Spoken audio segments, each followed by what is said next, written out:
Ahora sí, muy pero muy buenas tardes a todos. Espero que vayan llevando un hermoso séptimo día de cuarentena, ¿sí? Un poquito se nos dificulta con algunas cosas, poder estar en casa, buscar las cosas para hacer por ahí, llevarse bien con los hermanos, es un poquito complicado.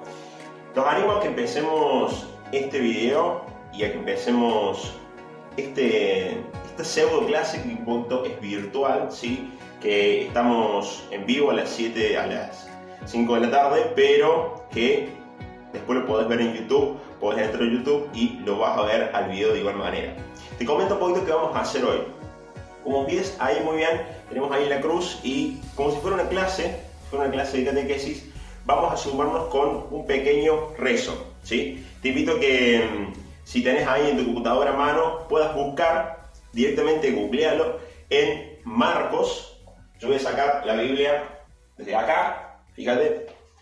Puedes buscar Marcos, capítulo número 4, es decir, vos en tu compu puedes entrar, puedes poner Marcos 4, capítulo 4, versículos del 35 al 41, ¿sí? Busca Marcos, versículo 35 al 41, que dice así: Al atardecer de aquel mismo día, Jesús dijo a sus discípulos: crucemos a la otra orilla del lago. Después despidieron a la gente y lo llevaron en la barca en la que estaban. También lo acompañaban otras barcas. De pronto se levantó un gran temporal y las olas se estrellaban contra la barca, que se iba llenando de mucha agua. Mientras tanto, Jesús dormía en la popa de la barca. En eso, en el medio de la tormenta, lo despertaron y le dijeron: Maestro, ¿no te importa que se inunde la barca? Él entonces se despertó y le dijo al mar: Cállate, enmudece. Y el viento se tranquilizó y siguió una gran calma. Después les dijo: ¿por qué son tan miedosos? ¿Todavía no tienen fe? Pero ellos estaban muy asustados por lo ocurrido y se preguntaban unos a otros: ¿quién es este que hasta el viento y el mar le obedecen? Palabra del Señor. Gloria a ti, Señor Jesús. Fíjense, arrancamos este espacio de consulta con una oración que tiene algo muy importante. Fíjense, los apóstoles van con Jesús en una barca y en el medio del lago los agarra una tormenta. Es algo imprevisto, es algo que no esperaban. Bueno, a nosotros también nos agarra este tiempo algo imprevisto. Todo el mundo pensaba que íbamos a arrancar las clases, que iban a ser normales, pero parece que no son normales. Y por ahí el miedo a que nos contagiemos, el miedo a que alguno de nuestra familia se contagie, está todavía. Muchas veces no sabemos cómo manejarnos con nuestra familia, no sabemos cómo tratar a los hermanos, que por ahí nos peleamos con la mamá, nos peleamos con el papá, con alguien, a veces nos peleamos con el perro se pelea con el gato. Bueno, es medio complicado, nos peleamos como perros y gatos, pero acá hay algo muy interesante, fíjense. Los apóstoles en el medio de la barca, en el medio de la tormenta, lo despiertan, los amarrean a Jesús y le dicen: Maestro, ¿no te importa que nos hundamos? ¿No te importa que quedemos ahí flotando en el medio del mar? Fíjense que hay algo muy lindo, porque los apóstoles piensan que Jesús no está enterado de esta cuestión, que Jesús en realidad no le importa todo lo que pasa. Y a veces nos puede suceder esto. Es más, en una de las preguntas que ustedes me hicieron a mí, me preguntaban: ¿y Jesús nos escucha cuando rezamos? ¿Nos escucha Dios? ¿Está Dios conmigo en el medio de la tormenta? Y la respuesta es sí. Jesús está en la barca. Jesús está con nosotros y está sufriendo también. No se queda a un lado. Fíjate vos, mira, acá tenemos la cruz. Y en la cruz también nos dice que Jesús sufrió, que Jesús la padeció, que Jesús lo crucificaron. Entonces, cuando te sientas solo, también pensá que Él sufrió. También pensá que Él te va a acompañar en este tiempo que no es tan normal y que por ahí te vas a sentir un poquito asustado o que por ahí no sabes cómo enfrentar una determinada situación, ¿sí? Comemos mucho, nos ponemos ansiosos, peleamos con este, peleamos con aquel, pero tranquilo, a todo el mundo nos pasa, a mí también me pasa. Te invito a que le pidamos al Señor que en este tiempo y en este espacio de consulta que estamos inaugurando nos ayude a poder enfrentar esas olas. Que la verdad no estaremos en una barca, pero sí nos encontramos todos juntos en esta situación. Vos, yo, todos nos encontramos ahí en esta misma barca. Gloria al Padre, al Hijo y al Espíritu Santo, como era en el principio, ahora y siempre, por los siglos de los siglos. Amén. Repetimos, gloria al Padre, al Hijo y al Espíritu Santo, como era en el principio, ahora y siempre, por los siglos de los siglos. Amén. Que el Señor nos bendiga, en el nombre del Padre, del Hijo, del Espíritu Santo. Amén. Bien, yo dejo la Biblia acá en la biblioteca. Fíjate vos, una de las primeras preguntas que estuvo muy buena, que decía, ¿y qué significa la palabra Biblia? ¿Qué es la Biblia?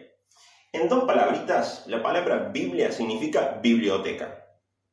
Así como tengo acá atrás a mis espaldas, la palabra Biblia significa biblioteca. Y vos te vas a preguntar, ¿por qué significa biblioteca? Esto no tiene nada que ver con una biblioteca. No, pero si vos abrís o tenés en tu casa una pequeña Biblia, u otra Biblia, vas a ver que hay muchos libros, muchísimos libros.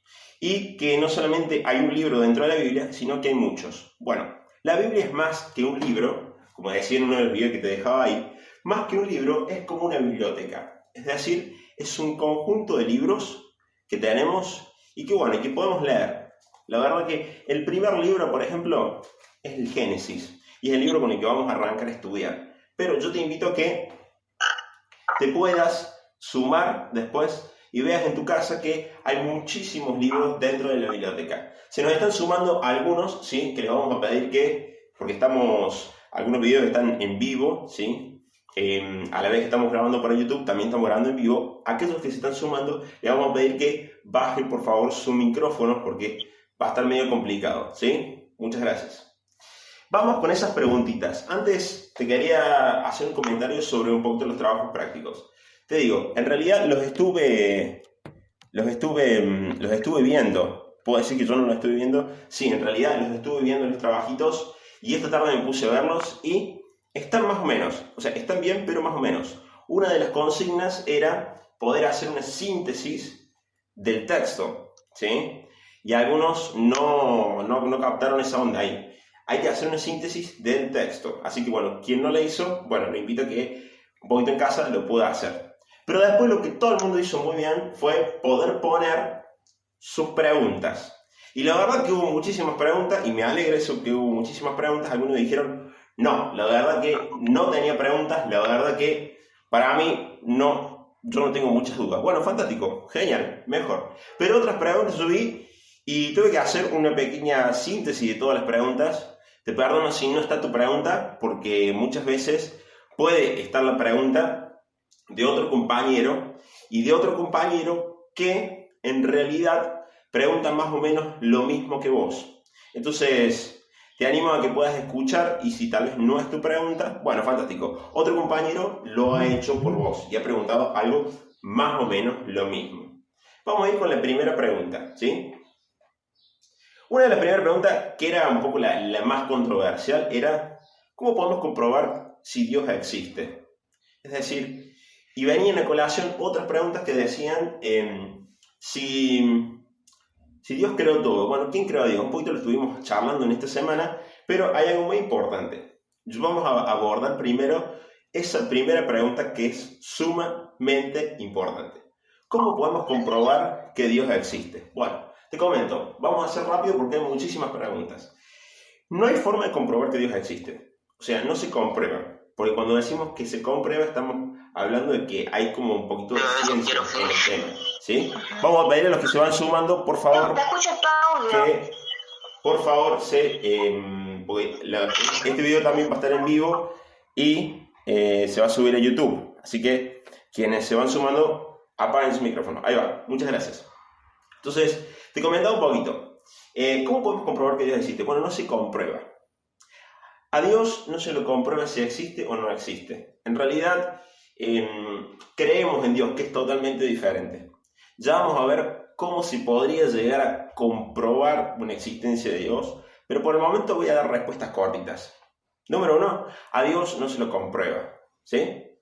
A Dios se le cree, no hay otra. Otra preguntita muy pero muy importante es la siguiente. ¿Él está presente cada vez que rezamos? ¿Nos escucha? Bueno, esa pregunta es un poco complicada. A veces sentimos de que Dios no nos escucha, de que Dios no está con nosotros, y la verdad es que sí te escucha. Por más que vos no lo veas, por más que no te des cuenta de si está o no está, Dios la verdad es que sí te escucha. Es más, hay algo que dice que a Dios no se le ve, pero se le siente. Es prácticamente así medio como el viento, ¿sí? Otra preguntita más. ¿Por qué la Biblia es tan extensa? O sea, ¿por qué tiene muchísimos libros? Bueno, en realidad eso fue por la cantidad de libros que los autores hicieron. No hay mucha respuesta a eso. Dice, ¿la Biblia se terminó porque los que escribieron fallecieron? Bueno, puede ser que sí y puede ser que no. Hay autores que hicieron la Biblia y la terminaron en la Biblia y otros autores que se murieron y otros, sus seguidores, la siguieron escribiendo, ¿sí? Seguimos con algunas de las que nos preguntaban. ¿La religión es una ciencia? No, no es una ciencia la religión. En la religión, la palabra religión significa religar, o sea, juntar. Por lo tanto, se junta, o es la religión, la conforma la gente que cree. Es decir, la gente que tiene fe. Entonces, religión no es ciencia. Eso es muy importante, tenerlo en cuenta. Otra pregunta que va por ahí. Si Dios es una deidad y pasó tanto tiempo solo, ¿cómo desarrolló los sentimientos? Eso es muy bueno para que lo tengas en cuenta, porque en realidad parece que nosotros creemos en un Dios que no tiene nada que ver con nuestra vida. Y es más, que es uno solo. No. Después te voy a comentar un poquito más adelante que Dios no es uno solo, sino que es una comunidad que es Padre, Hijo y Espíritu Santo. De hecho, cuando nosotros nos persignamos en nombre del Padre, del Hijo y del Espíritu Santo, decimos que Dios es Padre, es Hijo y es Espíritu Santo. Para que sea bien fácil, es una comunidad interconectada por el amor. Otra más. ¿Quién creó la Biblia? ¿Y cómo sabía qué pasó entonces? Esa es una de las preguntas que vamos a estar desarrollando en los próximos días y en los próximos capítulos entrando con el tema de la Biblia. ¿Pero quién creó la Biblia? Y la creó un ser humano. Eso es así. Pero no un ser humano con una genial idea. Un ser humano en oración. Un ser humano que sabía lo que Dios quería. Es decir, había rezado, rezó muchísimo y a partir de ahí pudo escribir algo sobre la Biblia. ¿Sí? Otra más. Vamos rapidito, Otra más, ¿Cuál es la importancia de leer la Biblia? La importancia de leer la Biblia es que ahí está la palabra de Dios. Y uno se pregunta, ¿es cierto eso que está la palabra de Dios? ¿No será un invento humano? No. En la Biblia, mira, yo tengo a mano, a ver dónde la dejé acá. En la Biblia uno encuentra, es verdad que la escribieron los seres humanos, pero dentro de este lenguaje de los seres humanos hay palabra de Dios. Es decir, lo importante de leer la Biblia es que nos puede comunicar cuánto Dios nos ama. ¿Sí? En el texto que recién leímos de Marcos, veíamos que Jesús parece que no se importa por los discípulos, pero en realidad sí se importa por los discípulos. Entonces, hay una palabra de Dios para vos hoy, que en realidad, más allá de la tormenta, más allá de la dificultad que vos puedas tener, hay un Dios que está con vos, hay un Dios que se la banca con vos, ¿sí? Entonces, es muy importante la Biblia. Ahora, ten en cuenta lo siguiente, la Biblia no es Dios, ¿sí? Una cosa es Dios y otra cosa es la Biblia. Ya vamos a ver más adelante esa diferencia. Otra pregunta. ¿Él cumple las promesas? ¿Cómo no las va a cumplir? Dios siempre cumple la promesa. Ahora, atención con esta frase. Dios no te da todo lo que vos querés cuando vos querés. ¿Sí? Eso es sumamente importante. Vuelvo de nuevo. Dios no te da lo que vos querés cuando vos querés. O sea, porque si no, imagínate, ¿quién es Dios ahí? En realidad, Dios sos vos. Porque ¿qué haces? Le ordenas a Dios todo lo que querés hacer. Y en realidad la cosa no funciona así. La cosa funciona de otra forma. Vos le pedís a Dios y Dios te va a dar siempre lo mejor. A lo mejor no es lo que vos pensás, pero siempre te va a dar lo mejor. Bien ahí esa pregunta, Otra más. ¿Jesús confía en que podemos mejorar el mundo? Por supuesto que confía que debemos mejorar el mundo. Por supuesto. De hecho, Dios nos llama para mejorar el mundo. No hay forma de que Dios